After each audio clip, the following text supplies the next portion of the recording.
ماشاءاللہ اللہ تعالیٰ کی مہربانی سے 19 بچوں کا باپ ہوں. اب تو مولوی بھی بولتے ہیں کہ بچے بند کرا لو. بولنے دو مولویوں کو. آپ کے بچے ہیں, اللہ کی مخلوق ہے, اللہ روزی دے رہا ہے, میاں بیوی مل کے خوشی خوشی پال رہے ہیں, دوسرے کو تکلیف کیوں ہو رہی ہے؟ ان کو یہ تکلیف ہو رہی ہے کہ رزق کم ہو جائے گا فیوچر میں, یہ تکلیف ہو رہی ہے نا. تو ان سے کہیں کہ جب اتنے کروڑوں لوگوں کا رزق کم نہیں ہوا تو 19 کے اضافے سے کوئی کم نہیں ہوگا. سمجھتے ہو؟ اور بچہ پیدا ہوتے ہی ماں کی چھاتیوں میں دودھ اللہ تعالیٰ پہلے ڈال کے بتا دیتے ہیں کہ اس کا رزق کس کے ذمے ہے؟ میرے ذمے. لوگ پھر وہی لبرل لوگ وہی فضول بکواس کرتے ہیں کہ صرف دودھ ہی تھوڑی ہے, بہت سارے اور بھی مسائل ہیں. ان سب کے جواب میں بہت ڈیٹیل سے بار بار دے چکا ہوں. صحابہ میں تو بہت ملتا ہے ہمیں. حضرت خالد بن ولید کے 40 بچے تھے, سمجھتے ہو نا. حضرت انس بن مالک رضی اللہ تعالیٰ عنہ کو نبی نے دعا دی تھی کہ اللہ اس کے عمر میں بھی برکت دے, اس کی اولاد میں بھی. بخاری کی حدیث ہے. حضرت انس بن مالک فرماتے ہیں کہ اللہ نے میری اولاد میں اتنی برکت دی کہ 100 بیٹوں کو میں نے اپنی زندگی میں چلتے پھرتے دیکھا ہے.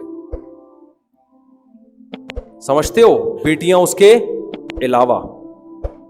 تو اتنے اللہ نے ان کو اولادیں دی تھیں, کھا بھی رہے تھے, پی بھی رہے تھے, بڑے بھی ہو رہے تھے.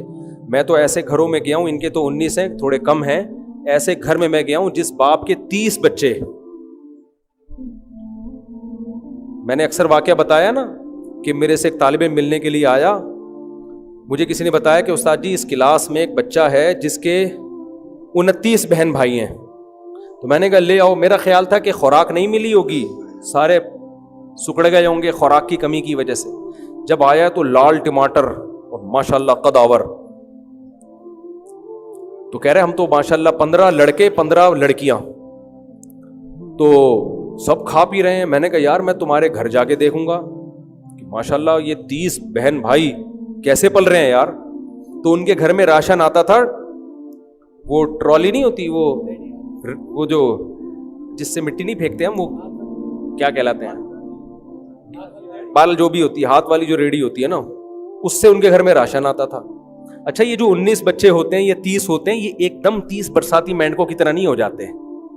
جب 30واں ہوتا ہے تو پہلا بڑا ہو چکا ہوتا ہے, اچھی خاصی ایج ہو چکی ہوتی ہے. تو ایک دم ایسا نہیں ہوتا کہ درازوں سے بچے نکل رہے ہیں تیتے سے یوں, ایسا نہیں ہوتا. تو سارے, تو پھر ان کے گھر پیسہ بھی بہت. میں نے کہا اچھا اصل میں اتنا پیسہ ہے نا تبھی یہ 30 بچے ہیں. انہوں نے کہا نہیں ہے استاد جی, مجھے استاد جی کہتے تھے نا, ایسا نہیں ہے, بچے پہلے ہوئے ہیں, پیسہ بعد میں آیا. میں نے کہا ایکچولی ذرا بتا دینا تاکہ میں لوگوں کو بتاؤں گا 30 بچوں کے بعد پیسہ کیسے آتا ہے. انہوں نے کہا ہوا یہ ہے کہ ہمارے ابا کی ایک چھوٹی سی شاپ تھی, ابا کی چھوٹی سی شاپ. بچے جو بیٹا جیسے ہی بڑا ہوتا گیا نا, ابا نے شاپ میں دکان میں اس کو اپنے ساتھ بٹھایا. بیٹیاں نہیں کماتی, بیٹیاں گھر میں بیٹھتی ہیں. بیٹے جیسے بڑے ہوتے گئے ابا کے ساتھ کاروبار میں شریک ہوتے ہوتے ہمارا بزنس دبئی تک پھیل گیا ہے. سمجھ میں؟ تو اولاد زیادہ ہونے سے رزق کم نہیں ہوتا. رزق کیونکہ بچہ 2 پیٹ بھرنے کی طاقت ہوتی ہے. تو انہوں نے کہا جیسے جیسے بڑے ہوتے گئے گھر میں آمدن بولو آتی گئی. اور جب پہلا بالغ ہوا, بڑا ہوا, تو اس وقت تھوڑی 30 تھے. بھائی اتنی جلدی 30 ہو ہی نہیں سکتے نا, اللہ کے ابھی تو ایک نظام ہے. تو وہ تو بڑے ہوتے گئے اور مارکیٹ میں نیا ورژن آتا گیا. تو نیا ورژن آتا گیا, مارکیٹ میں آتا گیا, ہوتے ہوتے کہتے ہیں جب اتنے ہمارے جب کاروبار بڑھتا گیا تو اتنی ریل پیل ہو گئی. ملازمین کو رکھو وہ خود آدھی دکان کھا جاتے ہیں, اولادوں کو رکھو تو وہ باپ کے کاروبار کو ترقی دیتے ہیں. کہہ رہے اب یہ حساب کتاب ہو گیا کہ دبئی میں اور شارجہ میں اور پتہ نہیں کہاں کہاں اتنا بزنس پھیل چکا ہے کہ ہم نے ابا کو بٹھا دیا گھر میں, ابا اب آپ نے نہیں کمانا. میں نے کہا ویسے بھی یار 15 بیٹے تو اگر روزانہ ریڑھی بھی لگائیں اور روزانہ 100 روپے بھی ابا کو دے دیں تو 15 کو 100 سے ضرب دے دو, کتنے بن گئے؟ 1500. تو 1500 روپے تو ابا کی روز کی ویسی ہی خامخواہ کی دہاڑی بن جائے گی. ریڑھی بھی لگائیں. تو بزنس اتنا ان کا دنیا میں پھیلا کہ اب کیا ہو رہا ہے کہ ابا کو انہوں نے بٹھا دیا گھر میں, آپ نے نہیں کمانا ہے, ہم جب ہیں کمانے والے. اور جو مجھے بتا رہا تھا نا یہ کارگزاری, ابا نے اس کی بھی شادی کر دی. نہیں, اسپیڈ رک نہیں رہی ہے. صحیح ہے نا. وہ بالغ ہوا ابا نے, اچھا اس کے پاس میں نے بڑے مہنگے موبائل دیکھے, میں نے کہا یار اتنا مہنگا, اس نے کہا یار میرا بڑا بھائی دبئی میں ہے. اچھا ان کے ہاں کیا ہے, تجارت بھی چل رہی ہے, ایجوکیشن, کچھ بچے اسکول میں پڑھ رہے ہیں, کچھ کیا کر رہے ہیں, تبلیغ میں سال کے لیے نکلے ہوئے ہیں, کیونکہ پیچھے گھر کو سپورٹ کرنے والے, ماں باپ کی خدمت کرنے والے اتنے ہیں کہ تبلیغ کا کام بھی زندہ ہے, اور مدرسے میں 2-4 بچوں کو عالم بنانے کے لیے بھی وقف کر دیا, اور بزنس بھی کر رہے ہیں, سارے کام گھر میں ہو رہے ہیں, اور کہہ رہے ہیں میرا ابا ایسے دسترخوان پہ آگے بیٹھتا ہے, 4 مائیں بیٹھتی ہیں اور بچے لائن سے آ کے بیٹھتے ہیں, اتنی بڑی ابا کی پگڑی ہے. میں کہنے لگا ایسا ابا کہاں سے لبا, پنجابی میں کہتے ہیں نا. تو یہ اٹھا کر پھینک دو باہر گلی میں, نئی تہذیب کے انڈے ہیں گندے. یہ تمہیں بولتے رہیں گے 19 بچے, ابے کیا کر رہا ہے, اور کوئی تیرا دنیا میں کام نہیں ہے. اس طرح کے تانے ملتے ہیں لوگوں کو. دنیا میں اور کوئی کام نہ ہوتا نا تو 19 بچے پل نہیں سکتے تھے, ایک نوالا نہیں ملتا ان کو. اولاد ہوتی ہے تو انسان محنت بھی کرتا ہے جا کے خود ہی. ہاں یہ ضرور ہے کہ اپنی ذمہ داریاں پوری کرے, خالی بچوں کی اسپیڈ کو فوکس کر کے نہ رکھے. جب آپ گاڑی چلا رہے ہوتے ہو, ایکسیلیٹر پہ فل جب پاؤں ہوتا ہے تو پھر اسپیڈ بریکر بھی دیکھتے ہو, سگنل بھی دیکھتے ہو کہ کہاں سے ٹرن مارنا ہے, رکشے والا نہ آ جائے. پھر یہی نہیں ہوتا کہ اسپیڈ پہ پاؤں رکھ کے بچہ چلا جا رہا ہے, پھر تو کھائی میں جا کے گرے گا. تو بچوں کی اسپیڈ بھی خاندانی ہونی چاہیے, اور پھر ان بچوں کی تربیت کے لیے محنت بھی کیا ہونی چاہیے, خاندانی. ان کی کھلانے کے لیے فکر بھی کیا ہونی چاہیے, خاندانی. یہ دونوں کام ساتھ ساتھ چلو, اور پھر اللہ توفیق بھی دے دیتا ہے. ایک آدھ بچے والے کو اکثر توفیقیں بھی نہیں مل رہی ہوتی. تو اچھا ان کے سارے بچے ادب تمیز والے, ماشاءاللہ, باپ کا احترام, ماں کا احترام, سب سیٹ اپ چل رہا ہے, گھروں میں رونق ہے, بڑا گھر ہو گیا اب ان کا.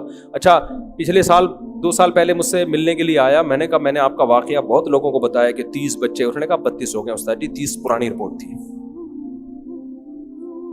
30 کون سی تھی, پرانی رپورٹ تھی, اب 32 ہو گئے. تو الیکشن والے بھی انہی کے گھر میں آتے ہیں کہ یار 30 ووٹ تو یہاں گئی ہیں. اور اللہ بھلا کرے آپ کا کہ وہ ایک فیملی پلاننگ والے آئے نا, کسی کے گھر 20 بچے تھے, تو کسی نے پوچھا کہ یار تمہارے گھر فیملی پلاننگ والے نہیں آئے, کہہ رہے ہیں یار اسکول سمجھ کے چلے گئے تھے. سمجھتے ہو کہ نہیں سمجھتے, سارے انتظام ہو جاتے. اور زمین اتنی جلدی بھرنے والی نہیں ہے. آپ سفر کرو, زمین خالی پڑی ہے, پکار پکار کے کہہ رہی ہے کہ میرے اللہ نے مجھے اتنا بڑا بنایا ہے, اتنی اسپیس رکھی ہے. اس اللہ کو پتا تھا کہ 15ویں صدی میں مولوی طارق مسعود بھی پیدا ہوگا جو لوگوں کی اسپیڈ بڑھا کے دنیا سے جائے گا. اللہ نے پہلے سے اتنی اسپیس, بلوچستان میں ہی پورا پاکستان سما سکتا ہے, اتنی اسپیس ہے, ایک اکیلا صوبہ ہی کافی ہے. سندھ خالی پڑا ہے, بلوچستان خالی پڑا ہے, بہت اسپیس ہے. پھر آگے پوری دنیا کو دیکھو گے تو آدھے سے زیادہ پاکستانی تو دنیا میں ہے. یہ آبادی زیادہ ہے تبھی تو پوری دنیا میں پہنچے ہوئے ہیں. آبادی تھوڑی ہوتی تو کہاں جاتے بیچارے, پوری دنیا میں جاؤ. دنیا میں کتنے کنٹریز ایسے ہیں جنہوں نے اپنی نسلوں کو روکا, اور 1 صدی کے بعد وہ نسل ہی غائب ہو گئی. اور اب ایسا ہی ہو رہا ہے. یورپ کے کنٹریز اب مائنس میں جانا شروع ہو گئے ہیں, کیونکہ پہلے انہوں نے کہا 2 بچوں کی تربیت اچھی ہوگی, معاشی ترقی ہوگی, پیسہ بچے گا. تو گورے نے کہا 2 بچوں میں جب پیسہ بچے گا تو 1 میں تو اور زیادہ بچے گا, اس کی تربیت اور اچھی ہوگی. تو اس نے کہا 1 ہوگا بس. پھر اس نے کہا اگر 1 بھی نہیں ہوگا تو تربیت کا ٹاپک ہی ختم ہو جائے گا. یہ نعرے یہاں بھی لگائے جا رہے ہیں. تو اسلام اس کے اپوزٹ 180 ڈگری پہ لے جا رہا ہے. اسلام کہہ رہا ہے اللہ کی نعمت ہے, یہب لمن یشاء اناسا, جس کو چاہتا ہوں بیٹیاں گفٹ کرتا ہوں, جس کو چاہتا ہوں بیٹے گفٹ. تو گفٹ تو کم ہو اچھا ہے یا زیادہ ہو اچھا ہے, جتنا زیادہ ہو اچھا ہے. ہاں اپنی ذمہ داری بھی پوری کریں, خالی اسپیڈ پہ پاؤں نہ رکھیں. کافی ہو گیا میرا خیال ہے, اب بھی اسپیڈ نہیں بڑھی نا. میں اللہ سے کہوں گا اللہ میں اپنی ذمہ داری پوری کر کے چلا گیا تھا, یہ ہو گیا. چلو اللہ تعالیٰ سمجھنے کی عمل کی توفیق عطا فرمائے. وما علینا الا البلاغ.